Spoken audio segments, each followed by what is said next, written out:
Today, start off quick wrap up from the Northern Colorado game. Defensively, I thought we played at a pretty high level. Really, one of the things going into the game that I was concerned about was they take so many deep shots, and they have three pretty talented receivers. One of them ended up not playing in the game, number 10. But the Wesley kid does it to everybody. I mean, the guy's caught for over 1,000 yards, has a bunch of touchdowns, and probably had to play a little bit more man than we wanted to, just because a lot of those explosive plays kind of come on these diagonal routes, sail route concepts, and cross-country concepts. And so I thought our secondary did a really good job. Our internal defensive player of the game was Jalen Cole. Jalen was called on with the injury to Tyrell to play nickel and base. He played our boundary corner and base, and was our nickel and our nickel package and our Bronco package, and played his best college football game. He's in the training room right now, his neck's sore. I'm like, that's what happens when you have to tackle people. So he's doing a great job. I think really played at a high level for us. The takeaways clearly were a huge key in the game. Choate has some great ball skills. I think Munchie's his roommate, so he gave up one because he's so far behind and can't overtake him in interceptions. So he let Choate get that one. But I thought that was a really nice play. Set us up on a short field. Handful of the big man pick. I mean, he showed some good ball skills. I mean, that ball had some juice on it. Did a nice job drop. He said he saw the tight end into the boundary and dropped right into that. So happy for Tyrone there. Great way to send our seniors out. Our offensive player of the game, guy that I had a veto vote because he did put the ball on the ground on our second drive of the third quarter. But Travis Johnson, I mean, just what he is able to do for us, coming in and operating. One time we're up against the play clock down on Sunny Holland end, and we had a shift and a motion on a call, and he goes right, looks at the play clock, says line up in it, takes the motion off, gets us out of the, ends up getting a 6-yard gain on the play. Just little things that probably a lot of people don't notice. Takes a lot of hits off of Troy, and has done a nice job for us for a number of weeks. And then just because he blocked a field goal when we were in safe, I gave Mitch Brott the special teams player of the week. So like I said, good win. Moving forward to clearly a game that is very meaningful to the state of Montana, to both programs, both fan bases, both groups of alumni, and I think it'll be an exciting game. I really think the University of Montana is playing some of their best football right now. I think the Sneak kid, I mean, he's the leading rusher, and if you were asking me just kind of some descriptors, things that pop out to me as I watch him on film, I'd say tough. I think he's physical and he's competitive, and he wants the ball in his hand. He kind of has that point guard mentality. When he takes care of the football, man, they have been a machine on offense the last couple of weeks. And so just think he's playing at a really high level. I think he can make all the throws. The Eastwood kid, I think he's a tough, physical downhill runner, a nice complement in the run game. Not knowing exactly what their situation is at running back. You saw Jerry Lou McGee, who's a dynamic player that they put in the backfield somewhat last week against the University of Idaho, and kind of a blowout win for them. A great momentum builder, I think, for them in the last 2 weeks. You see the Akeem kid, obviously a rising star, vertical shot threat, but he's not the only target that they have on the outside. They've got a number of very, very good wide receivers. I think he's just emerging as a guy that can really blow the top off. He's a matchup problem because he is so long, but he can turn it over, long strider, but once he gets down the field, he can separate. They got a bunch of guys. They use 3 tight ends, get after you in a variety of ways. They're very good on special teams. They've got a kicker who's 12-15 on the year. They're excellent in the kickoff return game. They've got a dynamic punt returner in Louis McGee, and he's kind of a guy that is always a threat because I'm not even sure he knows where he's going sometimes. And he just turns nothing into something by just kind of taking it out the back door. That's always a guy that you got to be concerned about. They're good on kickoff coverage. I just think they're really well-coached team, veteran coaching staff. You can see how this team has matured and grown throughout the course of the season, and I think we'll have our hands full there. On the defensive side, lots of post-snap movement up front. I mean, they're twisting almost every down, and so you've got to do a really good job of keeping your eyes up. They'll create some negative plays if you don't do a good job with your eye discipline on the front. I think they've got 2 excellent linebackers in Olsen and Buss, who are playing at an extremely high level. The Olsen kid's a tackling machine. I mean, he's a physical guy. Once he gets his hands on you, you're probably on the ground. Josh is dynamic. He can track guys down. He's got excellent speed. They play a lot of guys in the back end. Kind of interesting. They rotate a lot of guys in the secondary, but probably the 3 guys that stand out the most: 17, 10, and 13. The Howe kid, obviously, I think he's second on the team in tackles and does a really good job of getting the ball on the ground. They leave him in the post quite a bit. 10 is a physical guy. They'll rock him down into the box, and he can tackle like a linebacker. Looks almost like a linebacker. He's probably as heavy as Josh Buss is right now. Josh looks like, probably started the season around 220. He's probably like a lot of guys, 212, 215 right now. And then 13, a guy that they'll match on the slot. He's gotten a couple of critical interceptions for him in the last 2 games. And plays the out route really well. You got to be smart if you're going to test it. So that's kind of what I see with this outfit, and I'll be happy to take any questions. And you guys rushed for almost 700 yards combined in the last 2 meetings. Do you expect more resistance in that aspect of the game? Yeah, Greg, I mean, here's the thing. Throw the last 2 games out the window. Okay, it's a different coaching staff, it's a different scheme, it's different players to a large degree, and so I appreciate the fact that people want to talk about what happened over the last 2 years, but it's absolutely meaningless on Saturday. And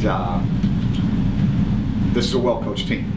They're going to have their guys ready to go, and they'll have answers for what we're doing in the run game. And clearly, we have more to defend than they have to defend, because as I mentioned, Snead is not just an excellent passer, but he's a very good runner, and he's their leading rusher. And we're not able to probably attack people in the pass game as much as the University of Montana is. And so I'd say the bigger challenge is for us, because he's a true dual threat guy. And so I don't think that Coach Houck is going to be calling up anybody from the previous staff and asking them how to defend the run this year. And so I think that's out the window. Kent Bear, this guy's been around the block. He's an excellent football coach, and he'll have a good plan. It seems like if you keep Snead in the pocket, it kind of takes away a lot of what he can do. How do you go about doing it? Well, yeah, I mean, it's kind of a catch-22, because you want to squeeze and be a little bit cautious with that. Well, now you're probably giving him a little bit more time. And so how is he going to be able to affect you in the passing game? And if you get too aggressive, he has a great knack of kind of finding the holes in the seam. You have to leverage the quarterback really, really well, and you got to be calculated. And I think that the element that is probably making them really, really hard to defend right now is just, he's so effective in the +1 run game too. And so if you want to, commit too many guys to coverage, you're light in the box, and they've got that extra body. And so I think that's something that's been really, really working well for him. Does he compare it all to maybe dealing with Gubrud, maybe on a lesser degree, but the way Gubrud can break the pocket? Is there any comparison between them? He's got a good feel, just like Gage did, in terms of sliding in and out of things. But I mean, this guy's looking to finish. I like the way the kid plays. I mean, he's got kind of a tough mentality. Plays like a linebacker. I'm watching the Southern Utah game. I'm like, that guy ate his Wheaties today. I mean, he's hunting up safeties and knocking them out of bounds. And Gage was going to probably look to preserve his body a little bit more. And I think that's probably one of the things that endears this kid to his teammates, is that he plays with an aggressive physical style and really doesn't have a lot of regard for his body. He's going to do what he feels like he needs to do to help the team win. What role did the wins of the past 2 years play in the progression of the program? I think they're clearly those are big wins. They're jumping off points for the offseason. I think they give you a little bit of a boost on the recruiting trail, but everything is a process, man. Everything's a process. Everything's a grind. You can't define a year on one game, even one as important as this. And I think those 2 wins over the last 2 years were definitely important. I think they're important for Bobby too, evidently. And let's be honest. If I'm not 2-0 against those guys, he's probably still in San Diego. And so, I didn't get a thank you card when he became the all-time winningest coach in University of Montana history last week, but I think it's an interesting deal. I have a lot of respect for Coach Houck, and I say those things tongue-in-cheek. He's an excellent football coach, and he's got himself surrounded with really good people, and I think those things were great. He wants to win this game too, and he'll have his guys ready to go. The fact that your secondary, Idaho State, and then last week played so well, is there some carryover given Montana's strength at wide receiver? Yeah, I think they are. They are good at wide receiver. I think we're much better in the secondary than we have been over the first couple of years in our program. I think that bears out by our ability to play a little bit more man-to-man, not have to be quite so conservative and just max drop in extra long situations, because then that allows the quarterback to kind of run around and create some problems for you. And I think those, personnel-wise, we're better. I think Mark and Kyle have worked together extremely well, and they have a comfort level with each other, and that kind of carries over into that position room, and so it's been a good fit. And those guys will be tested on Saturday. We're going to have to play well back there. When you look at Dante Olson, I mean, he's got 41 more tackles than the guy behind him in the stats. So how do you think he's around the ball as much as he is? He's just an active guy. They do, like I said, they move their front a lot. Linebackers stay pretty clean. They'll blitz the formation sometimes, and Kent has them in good spots. And so, and stats, whatever. Come on. The guy's a good tackler. He's a good football player. I don't know that he's got that many more tackles than anybody else, but he's a good football player. And so, that'd be like teams playing 100 and something snaps a game. That's not happening. So, he's a really good football player. He creates a lot of turnovers. Like I said, he's an excellent tackler. When he gets his hands on you, you are on the ground. He's more physical than you think. I think their scheme lightens him up, and also Josh gives those guys opportunities to make plays. And they're two of the best players they have on their team, and so I think it's wise how they approach it. You can see the thought process that goes into the coaching, that they're going to allow two of their best players to kind of have some freedom and kind of keep them clean by moving a lot of guys to the line of scrimmage and not letting those offensive linemen climb to the second level. And those guys, they're taking full advantage of it. Jake Mayer, after the Davis game, said it's the most unique defensive scheme he's seen. Does it seem unique, or is there anybody you can compare what they're doing? I see elements of, kind of the odd stack, Rocky Long stuff. Definitely see elements of that, but it's not a wholesale direction that way. What makes it challenging, like I said, is there's a lot of pre-snap movement, and I think it takes teams. The Mayer kid is a great quarterback, and I'm sure it took him a while to kind of figure out where it was coming from, and so you've got to kind of calm down and realize that you're going to have some negative plays at times just by the nature of what they do, and not have self-inflicted wounds. You can't get 2 procedure penalties and a tackle for loss in a drive. That's not going to be very helpful, and that's certainly going to be one of our challenges, is handling the atmosphere and the noise. But it's an interesting style. Like recruiting, that you have talking about this. Not really thinking about recruiting right now, I guess, would be my answer to that. I'm thinking about beating Montana. I maybe rephrase your question. I'm not sure. I just remember, I think last year you mentioned you kind of recruit to this game. I got you. Okay, yeah. No, the unique nature of this rivalry and how important and special it is. I think that's one of the things that you can sell at both Montana and Montana State, because it is such an unbelievable environment and such a meaningful game, and there's so much passion centered around it.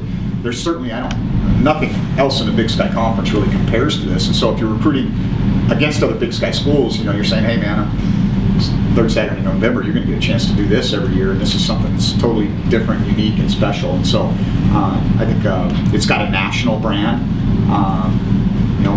People pay attention to this game, even people that don't have affiliation with either university. And so I think that does, it's a talking point for us in recruiting for sure. I'm curious if anybody is involved with the university has come in rivalry. I remember back in the 1980s. Yeah, I got plenty of history lessons when I first got here. I actually there's 2 books that are written on the rivalry, and I think I was sent like 5 copies of each book within the first month I was here, and they wanted to make sure I understood how important it was. But I have I'm kind of a history guy anyway, so I pay attention to those things. Even though I didn't attend either university, I went to college in the state of Montana. I'm a Northwest native, and so I understand the importance of this and have a pretty good grasp of it. I think we do a good job of educating our young men. You guys gave some of your internal awards away the other night. Tucker Yates, what do you think made him the defensive lineman of the year? Consistent production over a long period of time.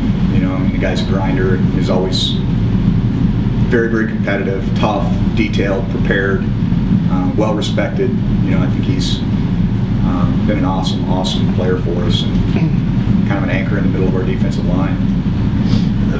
That's a tough award to win, based on the guys that you have at that position group, right? Yeah, there's some pretty good players up there this year. So, I think Tyrone was voted by his teammates as the defensive player of the year, and I think that speaks to, again, production over time and the emotion and energy he brings, and Zach Wright, what he does for our team, and Bryce Sturck, the new addition, who's kind of been a splash player for us, and so pretty high standard has been set within that group, and now our job is to continue to kind of build on that. And I think that was something that was here, kind of in the mid-2000s when things were really rolling. They were known for great defensive line play, and hopefully that can be a building block for us as we're continuing to take the next step in this program.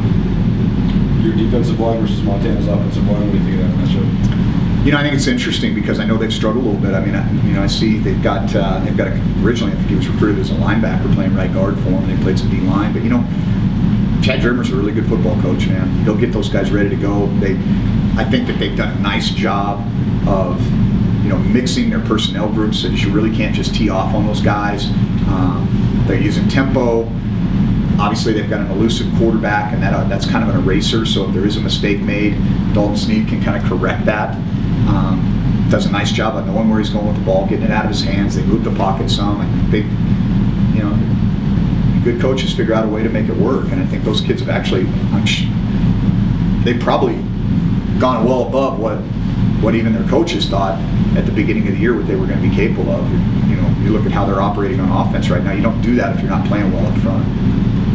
Do you see any elements of the stuff they were doing on offense the last couple of years, what they're doing now, or is it mostly different?